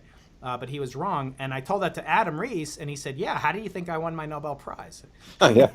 Well, Einstein did make blunders. And in the case of the cosmological constant, I mean, I've always felt that the blunder was not that he proposed it, which was a perfectly reasonable thing to do. It's a perfectly sensible thing to add to the equations. In fact, from our modern point of view, it's very hard to understand why it wouldn't be there, or even why it would be as small as it's observed to be. The blunder was that his motivation for doing so was to make the universe static. Yes. And it's unstable. Yes. And he never bothered to check, because at least it's not mentioned in his paper that he was balancing the universe like a pencil on its point, and it wouldn't, you give it a little nudge and it would not stay static. Yeah. So Mario Livio, who you may know, has written many, many books. The Golden Ratio. Is God a mathematician, I think, or maybe someone else wrote that. But he wrote a book recently, Brilliant Blunders, and also a book about creativity. We talk about, even Darwin had blunders. Galileo certainly had some huge whoppers. He missed the discovery of the planet Neptune. He thought the Earth's tides. I don't know if you've ever seen this book or read this book, John. I had not read it until very recently. This is a book that is called The Dialogue on the Two Chief World Systems. And there's a foreword by Stephen Jay Gould and so forth. And there's a foreword by Albert Einstein, who calls it one of the greatest books in science history. Much better than even Newton's Principia, which is almost unreadable even for a layperson, but certainly even for a physicist, certainly for many lay people. But in that book, the original title for the book called The Dialogue was, I don't know if do you know what the original title that Galileo wanted for this book? I do not. It was On the Flux and Reflux of Tides in Oceans, Rivers, and Ferns. I don't know what a fern is. Maybe you do, but that was really burying the lead, wasn't it? But actually, that was what he thought was the most pronounced evidence for the Copernican theory. And of course, it's totally wrong. The tides are caused by the Earth's moon, not the Earth's motion. And so the Catholic Church did him a favor. They prohibited him to use that title. Maybe they thought the evidence was overwhelming, but it really goes to show, great men and great women are capable of making great mistakes. I wonder, we have this image of Richard Feynman as ineffable, as unfailing, as, prescient beyond human mortal comprehension. Is there a blunder that he made? I have 8 different blunders that Einstein made, ranging from, spooky action at a distance to the cosmological constant. Even his original paper on relativity contained a misassociation of energy and mass. I mean, he went on to have an okay career. Okay, I'm not really gonna assail him too much. But did Feynman have any blunders? I'm not particularly aware of it. He didn't get credit for things like quarks, but that was not a blunder per se. Do you know of any mistakes or whoppers that he might have made? Not in his publications that come to mind. Mm-hmm. He was fallible, and I think he was certainly capable of being wrong in physics discussions that I recall. Now I should add the qualifier that I started to have scientific discussions with Feynman when he was, in his 60s, mm-hmm. and the Feynman of earlier decades might have given a different impression. But he would sometimes surprise me because he had some ideas about renormalization, for example, that I thought were a little behind the times and unsophisticated. Feynman often said, or would give the advice, that don't pay attention to what other people say. Mm-hmm. Put their papers away and work it out for yourself.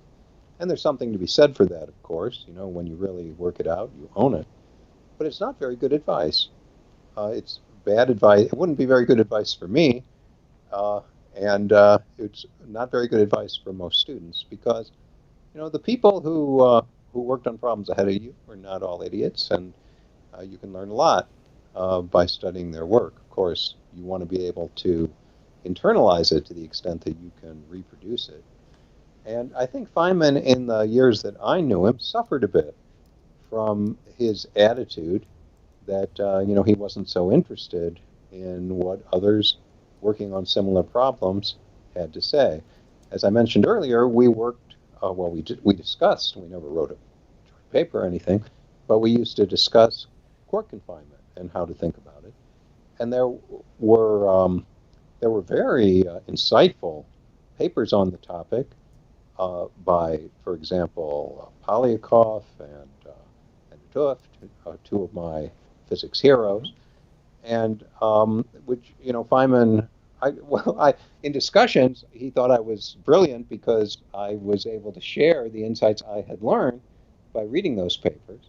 But he would have benefited if he had been more open to following the literature at that stage. Yeah, and he could have had a good career. I want to take a couple questions from the audience. If you'll indulge me on this. This is a very technical question. Again, I have a brilliant audience of fellow geeks, nerds, and dweebs all around the world. And this one is going to come from another one from Brett Harris. This is in Aussie dollars, which I think are miniature dollars. I'm not sure. But Brett asks, loop quantum gravity implies the horizon of a black hole contains the information in area eigenstates. Could there be literally nothing inside the event horizon, including the absence of space-time itself? It's a very interesting question, and it has been a topic of some controversy in recent years. I think, you asked about the singularity earlier.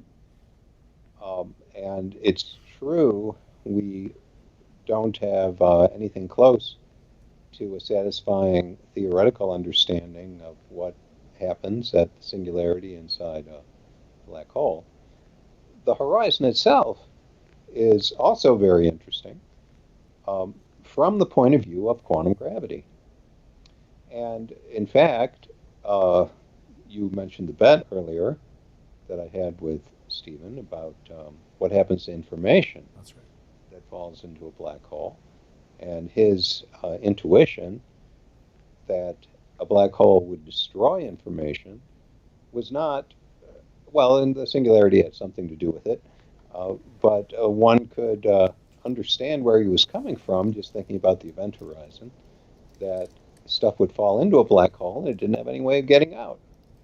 And he had now that wouldn't itself necessarily mean that information gets destroyed, were it not for the fact of Hawking radiation, which he discovered, which means that a black hole radiates away its mass and eventually could disappear entirely.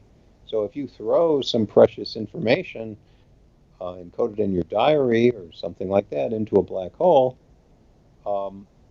then if that black hole evaporates and disappears, it seems that that information is from then on permanently concealed from any possible observer. And it was that kind of picture that led to him to argue that information is lost. Our current understanding, and I would not claim that we have at all a complete understanding of how it works, is that the information encoded in that diary does get revealed by the Hawking radiation itself, but in a very, very highly scrambled form, which is hard to read. And in order to understand how that works, we don't necessarily have to contemplate what happens at the singularity. And in fact, that's part of the reason that addressing the question of information lost by black holes hasn't taught us much about the singularity. Right. But I think we have gotten a lot of insight into how information can leak out of a black hole by understanding more deeply what's happening in the vicinity of the event horizon. So just to, I've taken on a new a new component of the Into the Impossible podcast. Again, everybody, stretch your fingers. It's been a nice, long 94 minutes so far. We're going to keep going for a few more minutes until I get overwhelmed with hunger and start to eat one of these finger puppets on my desk. But please do subscribe, like, and leave a comment what you're learning from this episode. And hopefully we can get John back for a part 2 someday. But on one of my components of the Into the Impossible podcast, I ask authors if they're willing to do the following: to read the highest and lowest reviews that they've gotten on their book or project on Amazon. A lot of people like to do that. Some people are scared to do that. They don't want to hear the 1-star reviews, and so I sometimes will not press the issue. Since your book is not out yet, when is your book on quantum computing coming out, John? I don't know. I have infinitely patient editors at Cambridge University Press. Well, whenever it comes out. I'm sorry for delaying it for almost 2 hours now, but we'll continue. But anyway, getting to this, the Erdos apparently said he was incredibly productive, but once his students got very concerned because he was basically doing amphetamines. Every day he would take some form of caffeine and amphetamines, and they implored him. They said, "You have to stop. You're addicted." And he said, "I'm not addicted. I can stop anytime." He stopped, and they said, "Stop for a month." So he stopped for a month. At the end of the month, he came back, and he said, "You have congratulations. I've done it, but you've set mathematics back exactly 1 month." So this conversation is setting back quantum computing textbooks exactly 2 hours, hopefully. But I want to push back from a colleague by the name of Sabine Hassenfelder. I don't know if you know Sabine, but she claims the black hole information loss paradox is one of the biggest hyped problems and a waste of time in all of physics. It's been solved multiple times. It's not been solved. It can't be solved because existing technology, she says, I'm reading from some of her tweets, because the Hawking temperature of the known black holes is too low to see them evaporating. And even if we did see them evaporating, it wouldn't tell us anything about information loss. So how do you respond to that, given that, a lot of this kind of notoriety, at least that Hawking got, was based on, in part, this bet that the two of you wagered together? Well, I think Sabina is too pessimistic. I understand where she's coming from, I think. Physics advances by the interplay of theory and experiment, and she's expressing the concern that we're speculating about phenomena that we don't have a means of exploring experimentally. And so we're limited, we're constrained to try to attack the problem just by pure thought, and she just doesn't believe we can make progress that way. Yeah. I think we actually have made a lot of progress, and in fact, I'm hopeful that we can accelerate that progress eventually, coming back to the topic at the beginning of this discussion, by simulating phenomena like the formation and evaporation of a black hole using quantum computers. And we understand, I think, and this is one of the signals of progress in recent years, what that would mean, how we would do it. And the what has been the foundation of much of our progress on understanding quantum gravity for over 20 years is what we call holographic duality. One of your earlier guests, actually, did you have Juan Maldacena on your show? Yes, I did, and Lenny Susskind, which I'll get to in a So second. you had Lenny and Juan, Yeah. and Lenny and Tuft really conceived the holographic principle, and Juan discovered in 1997 a manifestation of it, which we've continued to pursue and think about, and I think it's led to quite remarkable insights, and it concerns the importance of quantum entanglement, in fact. What this holographic duality is about, in the form that Maldacena formulated, is that we can, in a particular type of space-time, which unfortunately isn't the one we live in, so it's kind of a current model, anti-de Sitter space, we can explore gravitational phenomena in which quantum effects are important by using ordinary quantum mechanics, describing behavior at the boundary of that space-time, in fact, a space of one lower dimension. And so somehow this bulk evolution of geometry um, is encoded in that boundary. And how is it encoded? It's encoded in the structure of the quantum entanglement in that boundary description. So we have these two different ways of describing the same physical phenomena. They look very different, but there's a dictionary that relates the description in one formulation with the description on the other, and that's very empowering because you can make use of that dictionary to get insights which would otherwise be very elusive. And what we are learning from that is that we should think of the geometry of space itself in the context of quantum gravity as a kind of emergent phenomenon. It's really a manifestation of quantum entanglement, in a sense, which we partially understand. And what we haven't understood very well so far is how to think about what happens to Brian Keating when he daringly enters a black hole and crosses the event horizon and what he experiences in the black hole interior. We still have a limited understanding of that, and in particular of what happens at the singularity, as we discussed earlier. But I think really amazing insights are occurring. And when it comes to experiment, since we now understand that in a way this quantum gravity can be described by ordinary quantum mechanics, that's something we can simulate with quantum computers. And I'm hopeful, although it's not going to happen in the next 10 years, in a few decades, I'm hopeful that we'll get real insights into quantum gravity by doing such experiments. And we wouldn't have thought of doing those experiments if we had followed Sabina's instructions to not bother to think about it because we'll never figure it out.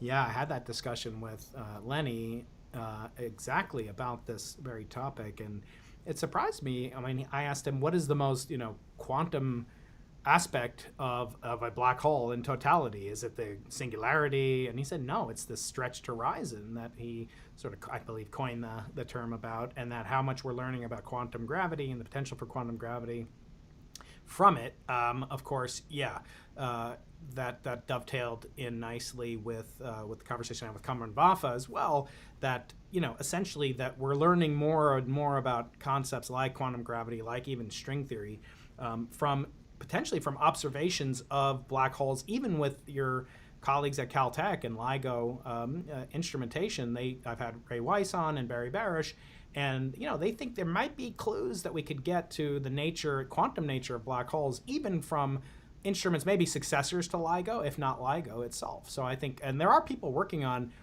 current generation gravitational wave instrumentation to detect quantum properties of black holes. So let me put in a word for my friend Kip Thorne. Have you tried to have Kip on your show? Yes, Kip is amazing. He's blown me off 3 times, but always as a gentleman, and he has a great reason for it, which I'll summarize by just saying he's never been so productive, he claims, during COVID, and that the COVID emergency, which is tragic and awful, has afforded him the opportunity to say no to schmendricks like me. So he's declining everything. I guess he and Ray and Barry are working on a book about LIGO. So he's occupied by that. Well, I was just going to say the notion of a stretched horizon as sort of a living, breathing thing. This was Kip's idea. Oh, wow. That he developed with his students. I guess in the 1980s, they wrote a book about it, in fact. But they were thinking about black holes as classical objects for the most part, although they had some ideas about their quantum behavior as well, and pointed out, you can think of the horizon as having physical properties like viscosity and electrical conductivity. And I think that helped to inspire Lenny's quantum version of the stretched horizon. And incidentally, since you mentioned LIGO, and I'm from Caltech, of course, maybe that should have been my answer to the most beautiful experiment, because, golly, just think about it. A couple of black holes merge billions and billions of years ago, and today a wave washes over the Earth that stretches and contracts the Earth by about the size of an atomic nucleus, and an instrument can detect that. I mean, that's just such a wonderful story. Oh, yes, it is. quite phenomenal, and especially the technological challenges and the story behind it, almost getting canceled many times and kind of emerging from an unlikely team of rivals between rival beavers, as we described earlier. So I have a quick question for you from Ernesto Eduardo de Marginez again. Thank you so much, Ernesto. He's asking a very simple question. What happens to a Lagrange point, such as L1, when two black holes merge? Nice. You mean, so I guess it's a question about the orbits around the black holes. I don't think it's really a general relativity question. Yeah. It's a question about, orbital mechanics.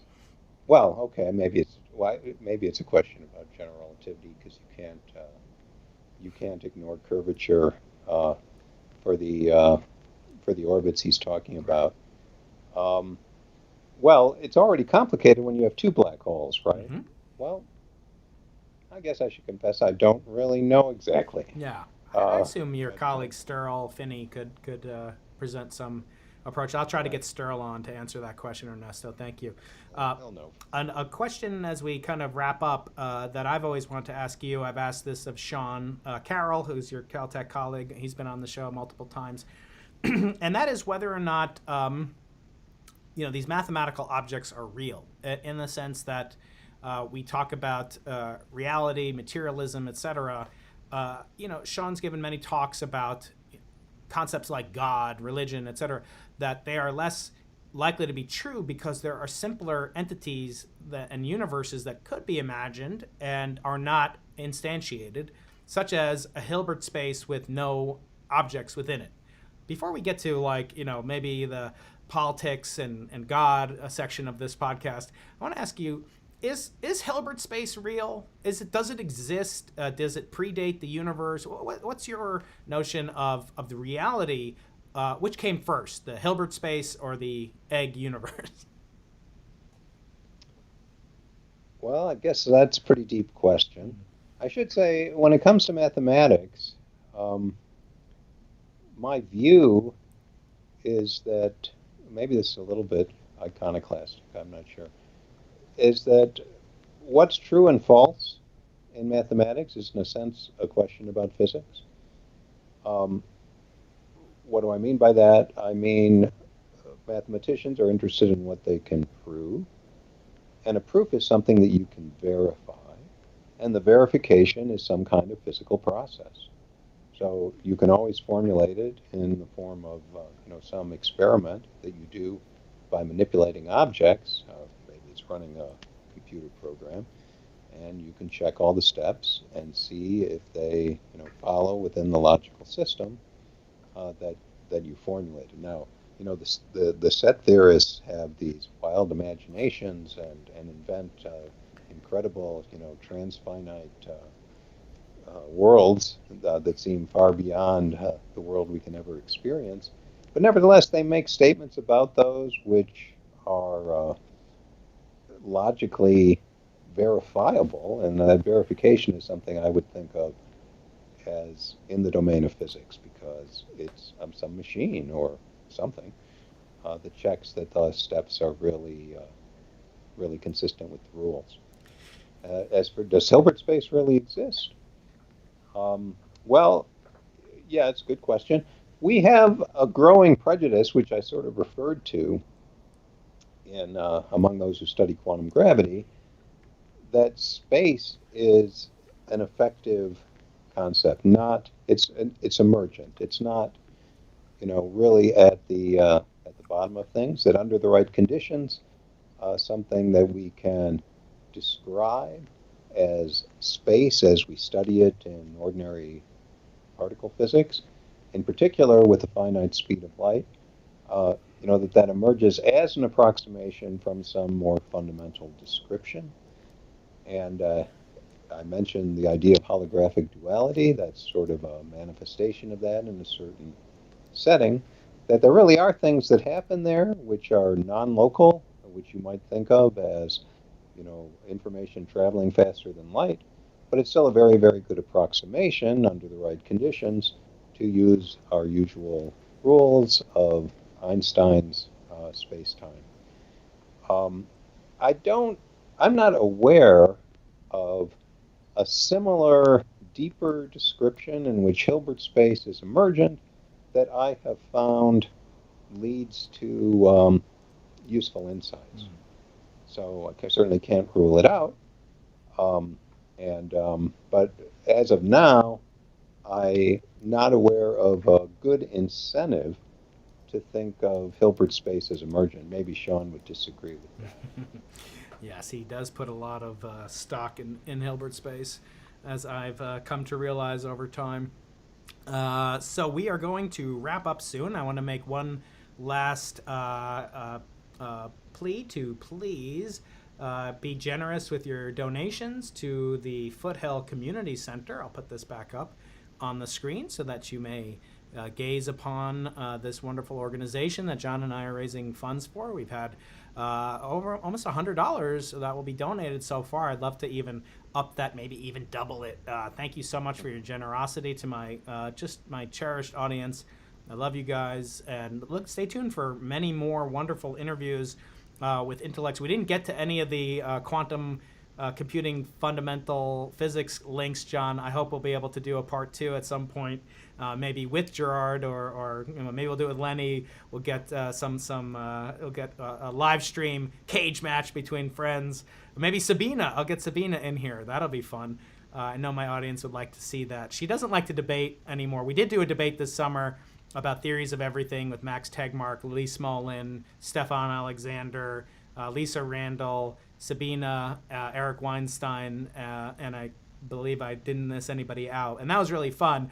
But she said that's basically the last time she's going to do a live chat like that. Not because she had a bad time, but just she feels her energy is best used elsewhere. But anyway, I'd love to get you back to actually talk about the fundamental physics implications and opportunities that quantum computing could provide. So maybe on the before your book comes out, I'll use it as a marketing tool to get more attention to your book, which I can't wait to get my hands on, get a signed copy, like I gave you a signed copy of Losing the Nobel Prize not too long ago.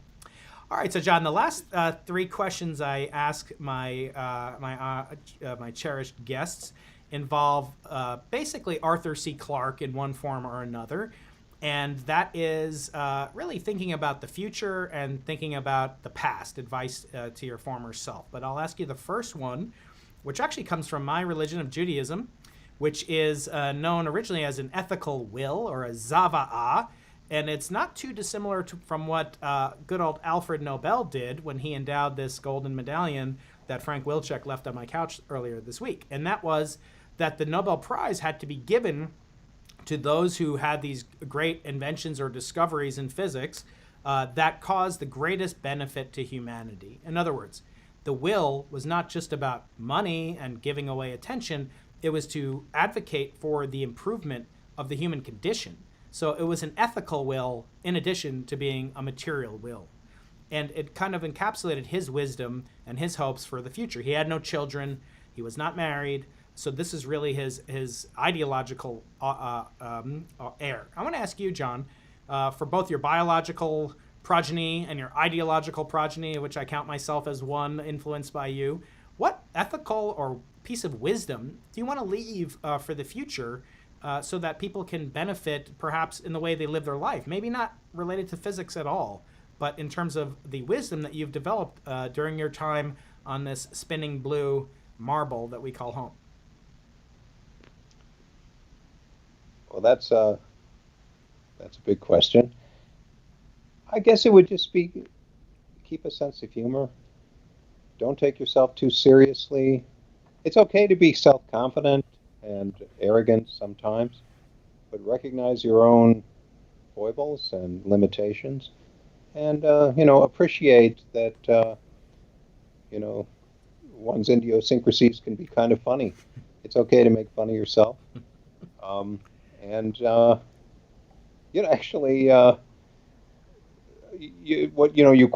mentioned one of my favorite Feynman quotes too, which has related wisdom. You're the easiest person to fool. Try to be honest. It's hard because we do have biases, and but we have to do our best to to make judgments that are sound, even about ourselves. Yeah. Very, very, very sage advice. Okay, the next question also goes into the future, and that is related to the movie 2001, A Space Odyssey, based on the Arthur C. Clarke book. I don't know if you've ever seen the movie, but it opens. Oh, I saw it when it first came out. Wow. I was 16, I think. Wasn't it 1969? Yeah. And my brother and I, it was in limited engagement in downtown Chicago. We were living in the suburbs. We took the train in because we were so excited to see it. And, we spent countless hours afterwards trying to figure out what it was about.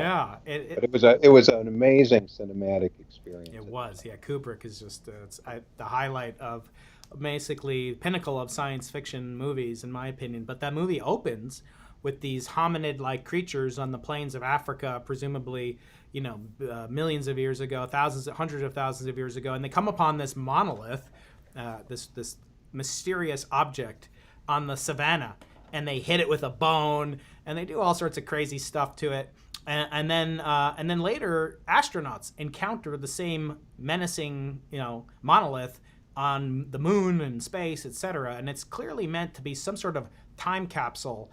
For what purpose, we don't really know. I asked Avi Loeb last week what he would put on it, and he thinks we've been visited by one of these monoliths, but you stay tuned. 2 weeks from now, I'll have Avi Loeb on my podcast for the release of his new book called Extraterrestrial. That's just a plug, so make sure you subscribe. But I want to ask you, if you had a monolith, it sort of reminded me of Richard Feynman, his, again, making an appearance on this show.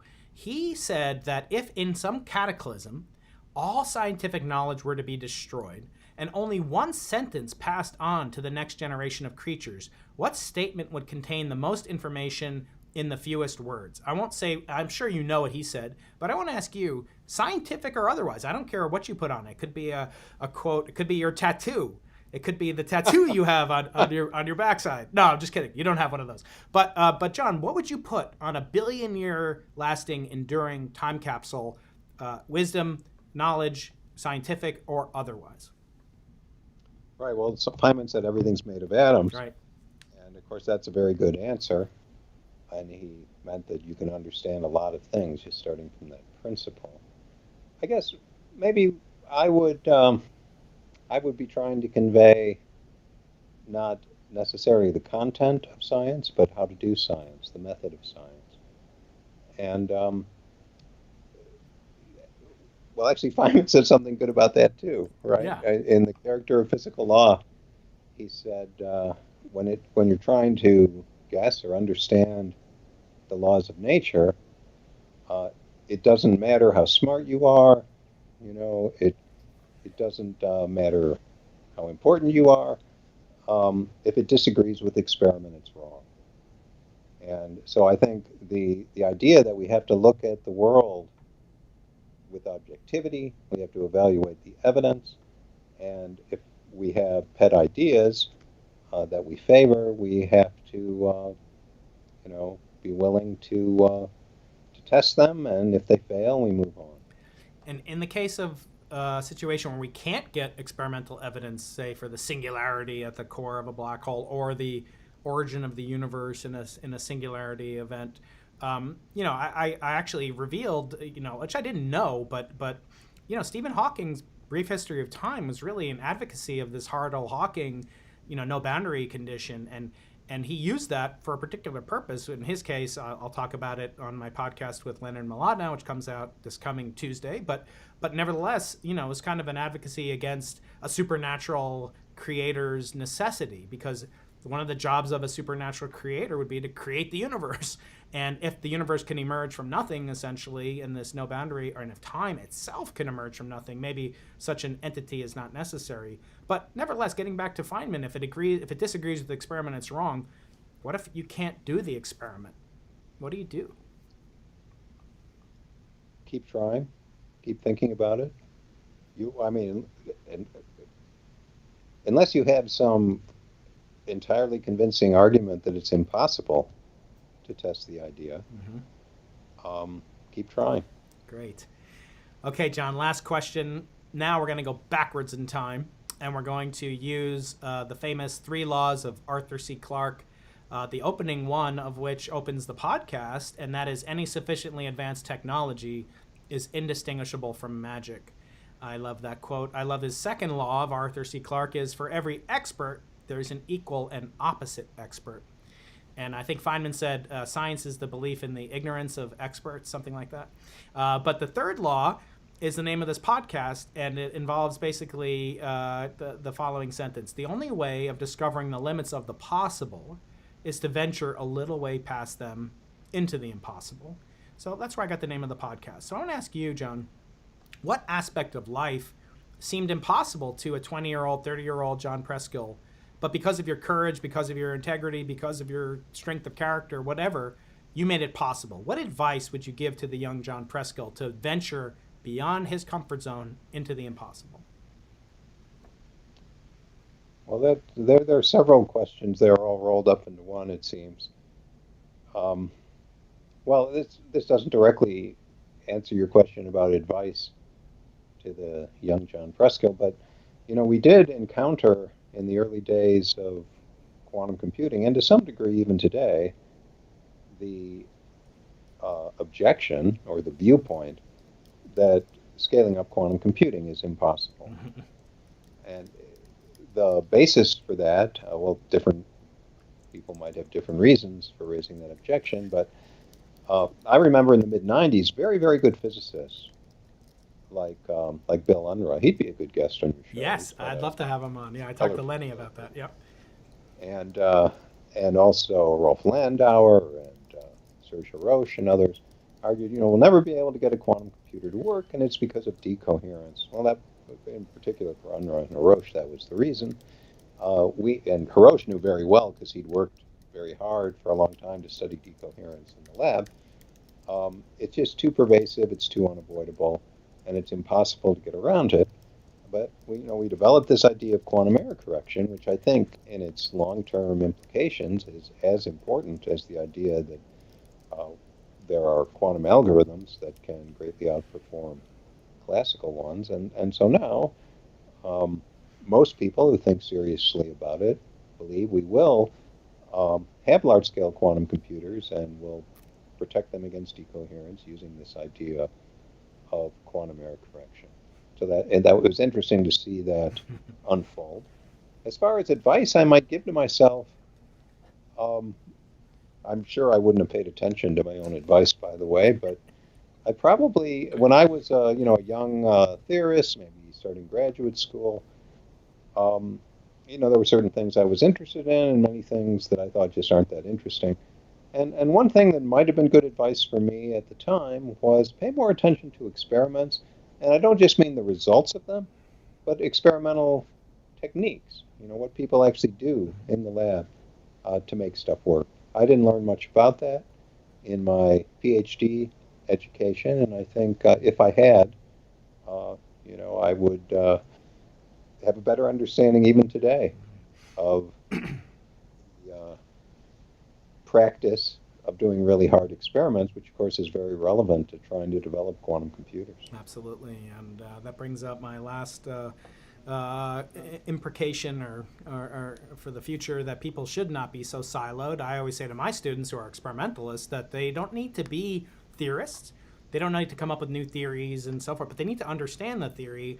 Otherwise, they're just kind of mindlessly applying the principles of electronics and plumbing and so forth, and they're really not fulfilling their potentiality to become merchants of truth and understand the essence of what they're doing rather than just doing it to get a PhD, etc. I'd love to talk to you because you are such an inspiring teacher and mind and so forth. I'd love to talk to you someday about pedagogy and especially, as I said, when your book comes out, but maybe even before that, because I think I've learned so much from you. You didn't maybe ever hear it before now, but you're one of my mentors in a remote sense. I look up to you.